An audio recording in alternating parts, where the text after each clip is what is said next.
Hello, I am Nicholas Allen, Director of the Willson Center for Humanities and Arts at the University of Georgia.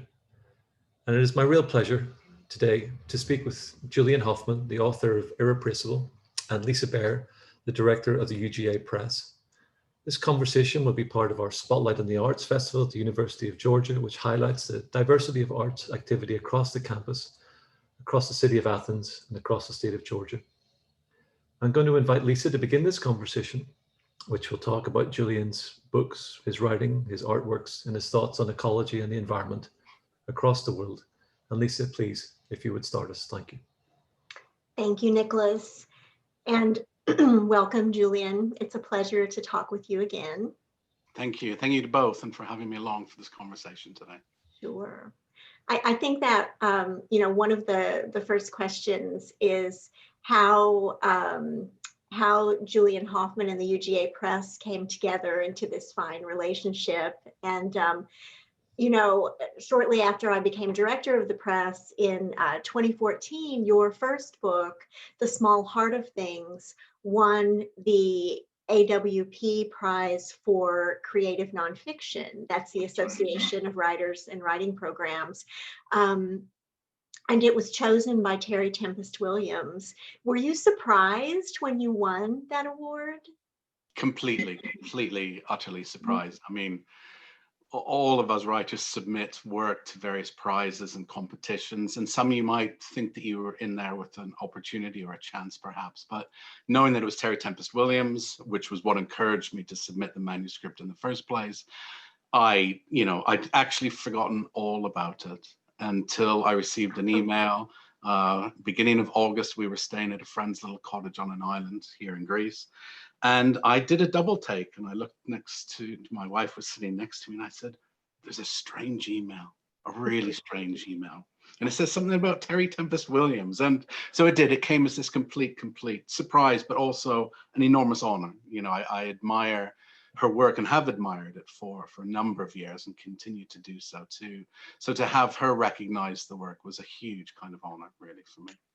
Well, and then the honor was ours because luckily the Georgia Press has published the winner of that contest for many years.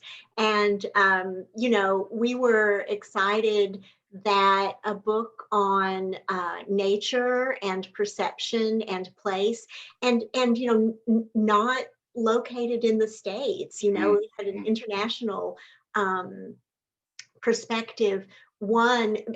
It fits so well. The Small Heart of Things fits so well into our very strong environmental and nature writing list. Yes.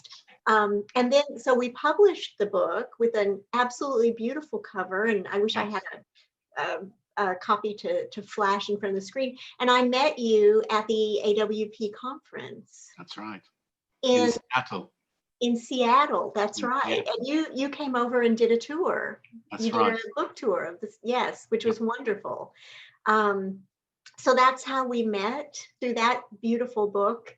And then fast forward to February of 2018, when I was in London for a conference, and you happened to be in London, and you introduced me to the most charming pub and the most charming street in London. The Lamb. The Lamb's Conduit Street, not far from the British Museum, which back in my London days was the go-to place, and remains so when I'm in town. So it was great that we happened to be there at the exact same time to share that.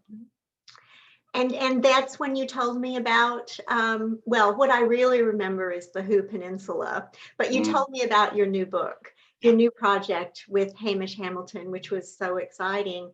And I honestly didn't think that, it didn't occur to me necessarily that we would have an opportunity to license the rights in the States and to do the US edition.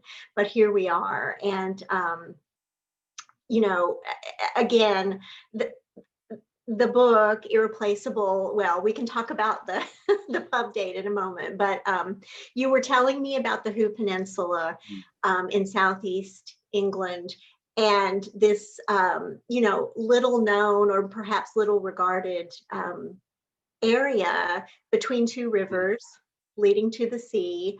That was, as all are, a unique ecosystem, sustaining life, both human and animal and plant. I will say that's what I love about your writing, is that you're writing about nature, but you also are telling the stories of people who care very much about the spaces. So starting with the Hoo Peninsula, I have to ask you, how, Julian, how did you find all of the different places that you write about in Irreplaceable? Because it is such a variety, an unexpected pleasure.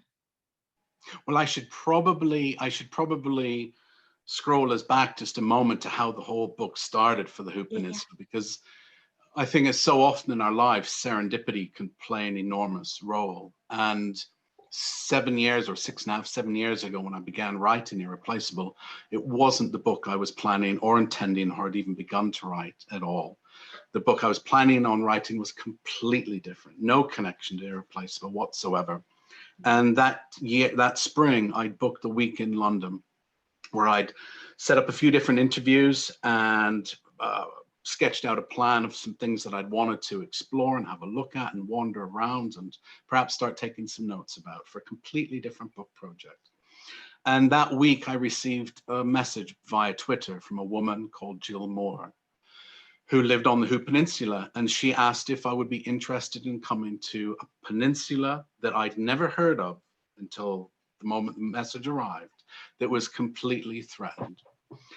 And as serendipity so often works, I happened to have one single free day in that week, otherwise completely booked with meetings, interviews, and plans. And so I thought, with one day, okay, I'll jump on the train, because the Hoo Peninsula, it transpires, is only 30 miles as the egret flies from central London into this wonderful, wild, expansive set of marshes abutting the Thames. Because I thought, well, perhaps I can write a short blog post or a newspaper article about the plight that this place faced. And the plight was to build Europe's largest airport over top this extraordinary, complex, rich, unique, and irreplaceable landscape, under a plan that was backed by London's then mayor and, of course, Britain's Prime Minister today, Boris Johnson. And it was a bitterly cold April day, squalling winds and snow. And I met Jill Moore and two other friends of hers who lived on the peninsula. And something changed in my life for me that day. Amidst the cold, penetrating snow, there was these warm, passionate voices that unfolded for me this place in all its reality. And I saw what loss truly means, because I think for many of us, loss is often numerical, it's statistical. That's how we tend to measure decline in the natural world. But here it was laid out, these extraordinary avocets and little egrets and 3 13th century churches that would be completely obliterated by the proposal to build Europe's largest airport on it. And so it was that day, recognizing how vivid and relatable and real loss truly is in our lives, in our landscapes, in our communities, and in the natural world. I took the train back to London that day, only 30 miles down the road or down the rail line, and realized that a very different book needed to be written, and not the one that I was in London for, but one called Irreplaceable. So that was the start. And from then, I'll just very briefly go on, because I know we've got lots of different questions, but I realized that to make this book valid, it required looking at places in as much of a global context as I could, because these aren't solely Western issues. These aren't solely issues about a certain class of people. These are issues that affect all different strata of communities in various parts of the world, from subsistence hunters in the South Pacific to people living in the midst of built up, densely urbanized London. And so I wanted to try and write about a sufficient range of places, from coral reefs to urban community gardens to ancient woodlands to the redwoods of the United States, to try and give a sense of the breadth of the natural world, but also of how interwoven it is in our lives, and how integral it is to the flourishing of human societies as well as the natural world. Yes, and you've done that so well. And Thank you. before we pass it over to Nicholas, you know, again, as I mentioned, we published the book on March 16th, which was Yes. the Monday after the Friday that most universities in the States closed. And we had planned to bring you over to the States for another book tour, speaking engagements, some really wonderful things. And as it happened, we had to pause those things. But now that we figured out the virtual world and how actually we can do book events now that allow people to come, they're not limited by where they are or by location.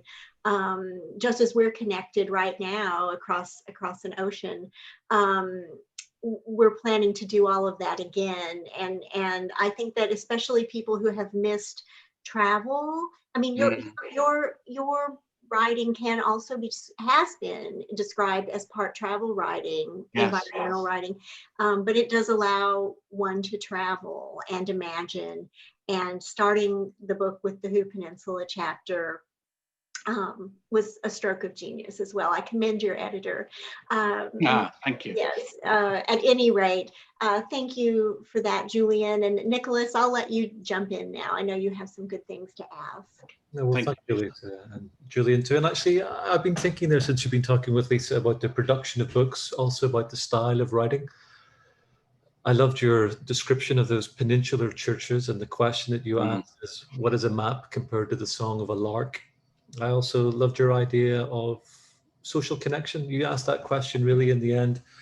Do we persist or come together by being a chorus, a coalition, or a murmuration? And you had this sort of trans species, trans place attachment. And I just wondered if you didn't mind, and we'll come then afterwards and talk about where you've lived and that trans park that you live in now. But just as you've written over the last 10, 15 years, and you've written these two books, and you've described it elsewhere as being somewhere between a perspective of a microscope or a helicopter. Yes. Just about, would you talk a little bit about your experience as a writer and about how your own practice of writing has evolved? Yeah, of course. I mean, I was somebody like so many writers who for a long period of time was far more in love with the idea of being a writer than I was with the craft itself, which is part of the reason I was a very mature writer by the time the first book came out. And, you know, that was a kind of process that I needed to work through and to ultimately find the kind of settled ground within myself where I could actually put words on a page that were meaningful enough to kind of continue along the path with them. And I think you talked about perspective, and that quote about either seeing it with a microscope or a helicopter is a line from an ecologist in Wales who introduced me to a glorious landscape called the Gwent Levels. Again, completely threatened. It has ultimately been saved, at least for the time being. But she was so absolutely correct once I began exploring this landscape, because it was vast, and it's this stretch, this sort of suite of connected landscapes joined together by these watery dikes, which the Welsh called reens, and it stretches all the way to the Severn Estuary. So if you were up high, because it's completely flat, but if you were to be up high, it just rolls and ripples green and gold all the way to the sea. But the real life in it, you need a microscope almost, because it's all these reens, many of them dug by medieval monks. That's how old this landscape, this human shaped and sculpted landscape is. It's so diverse because each and every reen is shaped slightly, ever so slightly differently, which means that each one is almost the stage for a different play. They look identical, but due to a slightly different tapered gradient, or they're one slightly narrower or wider than the other, they host an extraordinarily different profusion of aquatic invertebrate life. So the reason I wanted to pick up on that is that for myself as a writer, much of my work is about hearkening back, in a way, trying to regain something because over the years I've recognized that the true specialists when it comes to wonder are children, and that I still see it here. And my village is no different. You know, it's a remote mountain village here, but I still see kids, young kids especially, who have all the various technological gear that kids all over the world have. They're still quite frequently enraptured by something so small, infinitesimally small, in a tiny patch of scrub or a little edge of a meadow somewhere. And I recognize that for the vast majority of adults, we would pass that small scrubby patch of meadow or whatever it might happen to be and dismiss it, not even recognize it was even there. But to children, despite the technologies that they have to engage with, and it's usually a very specific set of ages these days, for them it's a whole galaxy of possibility. It's this whole world of wonder right there. And it might often be because of a simple bug that's bending a flower stem ever so slowly, and it's captured their kind of interest and their intrigue. And so a lot of my writing work is to try and get down to that level again. And I haven't completely come to understand why so many of us lose that. We grow up and we lift our eyes and we look out to these far wider, grander horizons. We look to taller trees. We look to mountain vistas, great deep canyons like the Grand Canyon. But actually, once upon a time, in almost all of our lives, or many of our lives, that small patch of meadow was sufficient to ignite and fire our imaginations for a whole day, for the next day, for a whole summer holiday. That's how I certainly remember growing up with my brother in suburban southern Ontario. So a lot of it for me is about trying as best I can to regain that that sense of curiosity, but also that other perspective. And I think what is so fascinating about children's perspective is that it tends to be leveling. It tends to be partaken in from a perspective that is on the same level as most of the life that might be inherent in that small patch of grasses. So that's what it's about for me. And the pandemic has kind of brought that home once again. Lives have been restricted. My movements here have been certainly curtailed, even though I am fortunate to have a very large garden and there's meadow and mountain beside us. But even then, the Greek government placed fairly strict lockdown orders on the whole country. And so my home ground shrunk back to the garden. And that kind of sense of connection with those small species once more, something I explored in the first book, kind of regained a certain emphasis or a degree of importance that yet again I'd kind of forgotten by going on to write Irreplaceable and going to these other places. Interestingly, lockdown meant returning to something really foundational for myself, and it's something I try to the best of my abilities, be aware of whilst writing. Yeah, well, I can see as you describe it there, kind of literary genealogies of your representation. I was thinking that you talked about a kind of a vast galaxy of presences. It was the way you manage that theater of all of these different kinds of presence and being in life that come into your work is something that's really quite remarkable and connected, I think, also to ideas of awe and perhaps also the idea of vision, because there is something about being taken out of yourself. And perhaps that it's a return to childhood. Perhaps the return to childhood is itself also a kind of metaphor for duration and attention. Yes. If you capture very well. So there's a kind of a temporality to the work. I mean, the idea of being under threat also requires that something exists, however challenged it might be. And I thought you caught all of that beautifully. You reminded me as you speak also of my own experience of these past months, which has again been to look more closely at what is there. And I think it's partly connected to me too, not just from having traveled a lot, but actually being an immigrant to a place, but it not being my natural place. And my sense of attention is sometimes conditioned by a wonder that things could be so, that a lizard could walk across your porch, that flowers bloom in October. And it reminds me, actually, I used to travel in Greece quite a lot as a younger person. I now have herbs in my front garden for people to walk by because it reminds me of walking through the lanes of Greece. So I wonder, would you talk a little bit both about this work you've been doing and the idea of shelter, but also how in living where you do now has inspired senses in you that remind you of your childhood, but I presume also have amplified them? Yeah, I'll probably tackle that in two parts, if that's okay, because there's something I'd like to draw back into the conversation from what you were just talking about. For the new book that I'm slowly working on is called Shelter. I'm not quite sure a subtitle yet, but the seed of the idea emerged from a set of magnetic experiences that I didn't really know what to do with until lockdown.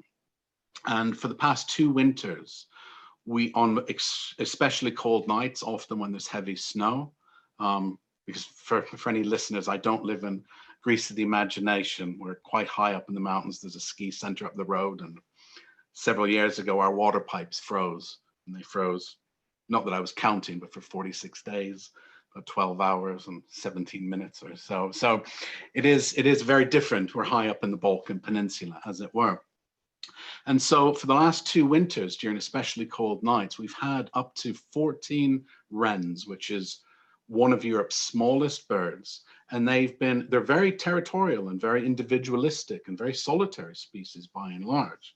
But they come together on cold nights into an long abandoned swallow's nest that is attached beneath our front door, that's no bigger than my hand. And 14 of these tiny, tiny birds squeeze in tight on cold nights. They let go of their antagonistic tendencies in order to shelter for the night, for safety and security when it's cold.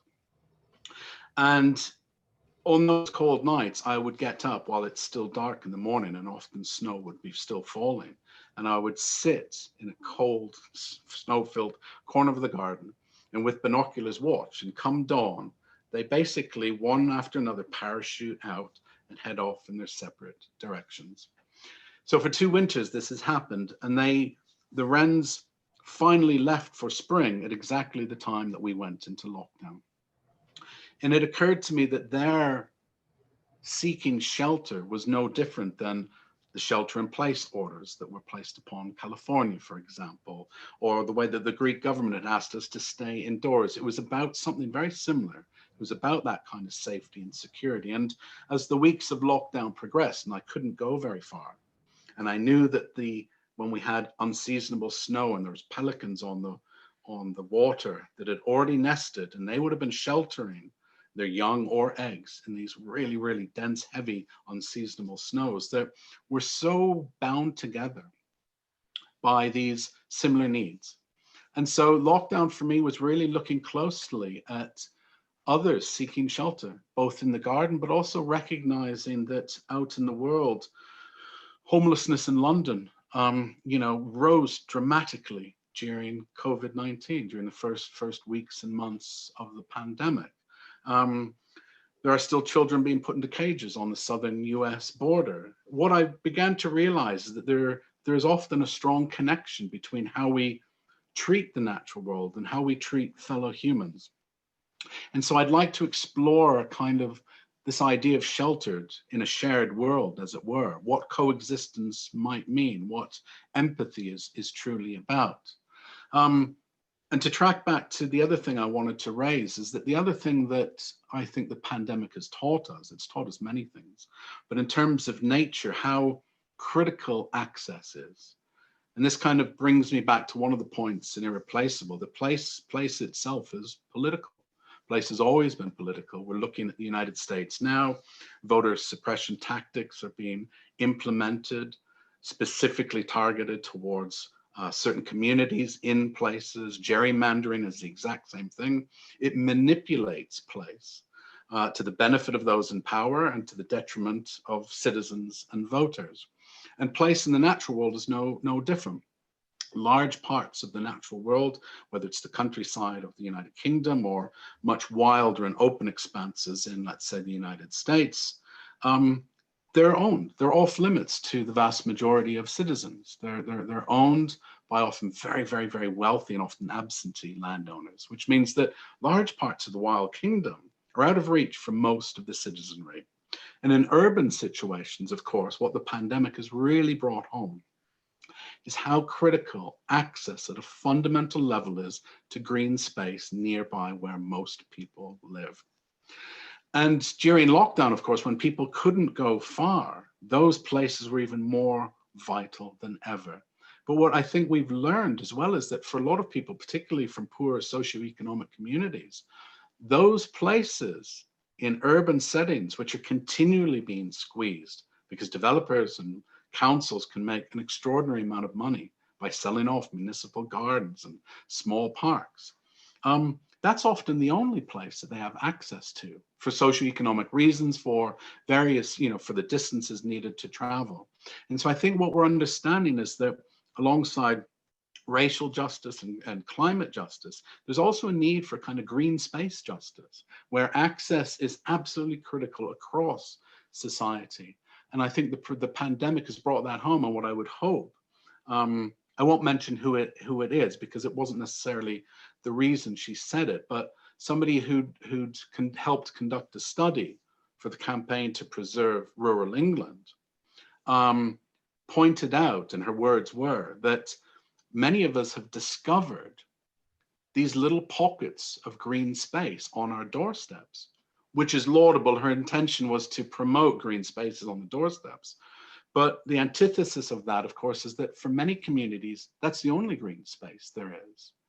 So it's not necessarily just about discovering, but actually about protecting and preserving and making sure that people have access to these. That kind of fundamental connection is really critical and of vital importance, which it's another kind of shelter in many respects. And Julian, I mean, I think of your writing as being partly of that philosophy. And even though the spaces you're imagining in hyper-urban London and where you live in Prespa in Balkan Greece are very different. While you were speaking, I was thinking of that beautiful passage you have in Irreplaceable, when you take the risk of going out in the dark and listening to the nightingale sing. Yeah. And I wondered, for those of us who don't have the privilege of being where you are now, would you give me an idea now of what it means since you have moved between these places? If you were to walk out your door now and to have a walk through your garden and up the hill to the mountain, what would it look like to us? Yeah. So if you were to step out now, the sort of golden leaves of autumn are turning, and you would be in an old valley, which carries its own resonances, because it would have once been full of fields that were being worked and farmed. But since the Greek Civil War, this region's been depopulated dramatically.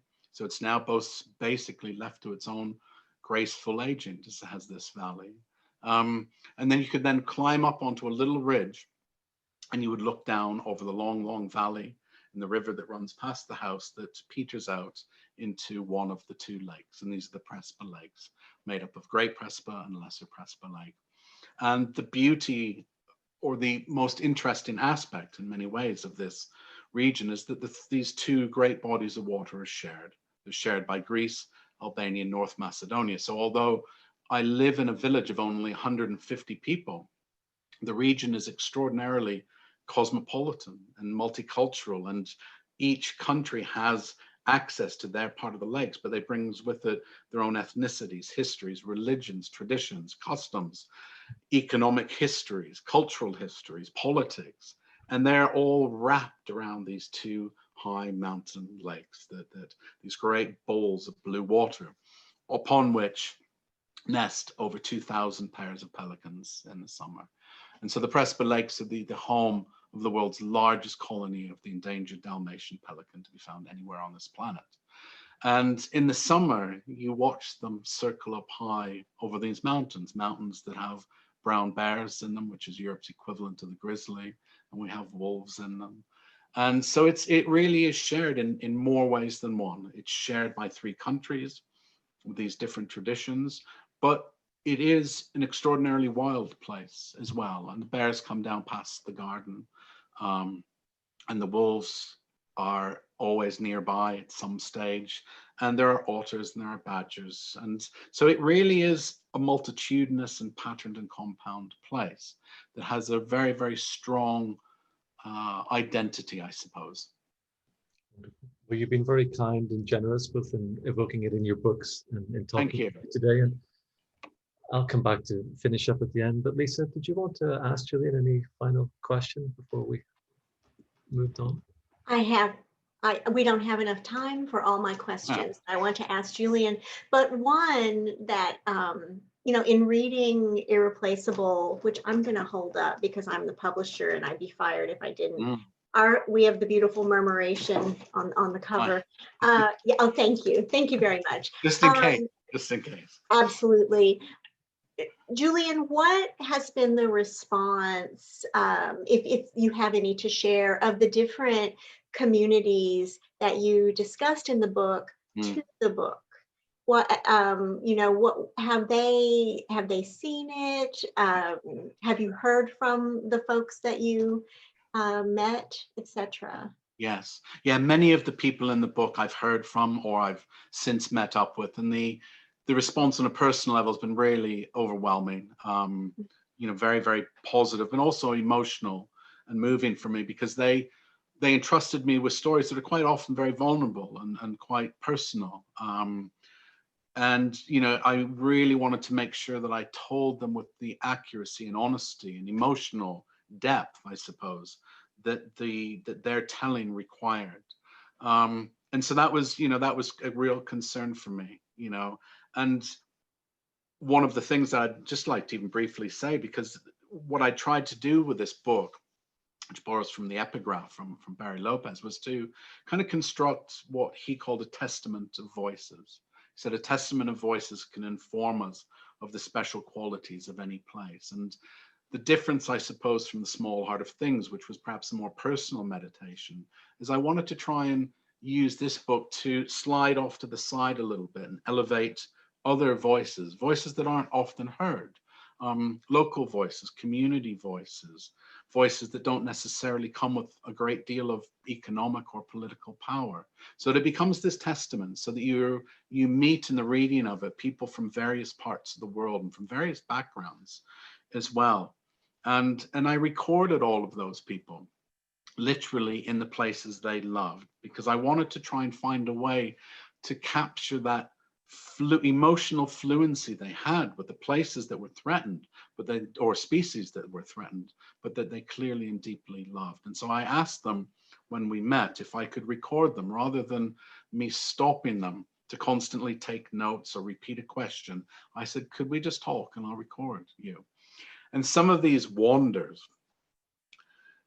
a bit shorter if it was an allotment or a community garden, but on the prairies, some of these conversations and wanders lasted hours, and I came home with hundreds of hours of recordings, which I still have. So it was a very long winter of transcription. But in many ways, what that did for me was to kind of involve these people at the very heart of the story itself.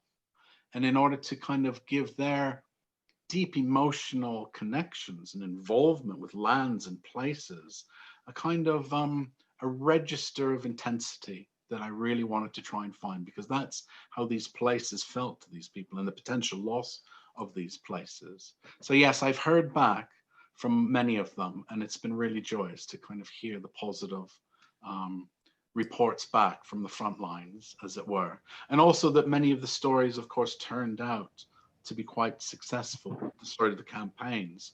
And so those people, it's been a really emotional rendezvous with a few of the people that I've managed to catch up with after the fact. Sure. Well, I'm just one part of your chapter on the ocean of prairie in the American Midwest, which is where I'm from. So that isn't why I signed this book, I promise you. But that chapter is it speaks to me in a particular way. But the man who stopped his pickup truck on the country road as you were walking and said, I'm not one for books, but I really liked what you said last night about this place because it's my home. And that reaching across, I think that's what America needs right now in a bad way, fingers crossed, but, reaching across where we are in society and education and class and rural and urban, et cetera. Place is a unifier and place is a connector. And I really love that that part of the book especially. So I'll stop there and let Nicholas. I would just, just very, very briefly following up, what was fascinating was recognizing profoundly different political perspectives within communities that I spent time with. And that was particularly prevalent in the lead up and aftermath of the Brexit referendum in the UK. But as you said, place was this anchor point. It was this common ground. It was a way of sharing something that was beyond politics, even though it deftly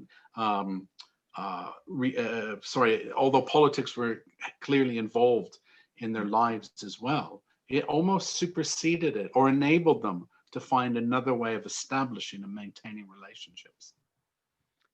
Well, Julian, all that you have said has been wonderful. Your books are wonderful. We've enjoyed your company very much. But since we're here in this conversation about the spotlight on the arts in the university, and just as one final thought, for anyone who is watching this, who might be a student of any age, who might be thinking about starting to write about their place at this moment, I just wondered in closing, would you not offer any deep wisdom necessarily, but some practical advice to hearten someone who's thinking about writing as to how they can start and how that they can inscribe their place with this love of other presences and the beings with which you're all interconnected in a way that is meaningful to them? Yeah, I mean, I think that whether you're writing or in any setting out as in any art form, it's absolutely vital that you follow your heart first and foremost. And their writing instructors or writers themselves will tell you that there are all sorts of prescriptive things, whether only write about what you know, or other people say do the opposite, write about what you don't know. For me, none of those things matter. It's really about following where your heart takes you, where your interest leads, and wherever that path might interconnect with another one. There are so many rich potentialities out there, and that it's your, I wouldn't say duty, but it's of your, if you wish to follow those paths, do so, regardless of what anybody else says. And also, I think to remember that there is interest everywhere. There are all places contain aspects of deep, deep fascination. And so easily they're dismissed. There's that term in the United States of flyover country, this extraordinarily dismissive term that basically levels an extraordinary expanse of a continental interior to basically nothing. And I think, go to the flyover country, dig deep, dig down, and you'll find all kinds of seams of richness wherever you look and wherever you go, and follow deeply, and follow with passion, and follow with your heart. Thank you. You're wonderful. And actually, you're making me think that I hope that when the world begins to turn again, that you'll come and visit us here, and we'll have some trips down to the salt marsh. It's a place that taught me. Yes, I would love to. And more deeply and more differently than what I had been used to before. You've been very kind to join us today from so far away. I know that our students and colleagues and friends all around the world are going to enjoy listening to you speak today. Your books are remarkable. They're individual, unique, they're beautifully written, and they render a version of the world to which we can all aspire. So Lisa, thank you so much for supporting Julian and for wondering and for running such a wonderful press at the University of Georgia. And Julian, thank you so much for your time and conversation today. Thank you. Thank you, Nicholas. Thank you, Julian. Thank you very much. I'll see you at the Lamb.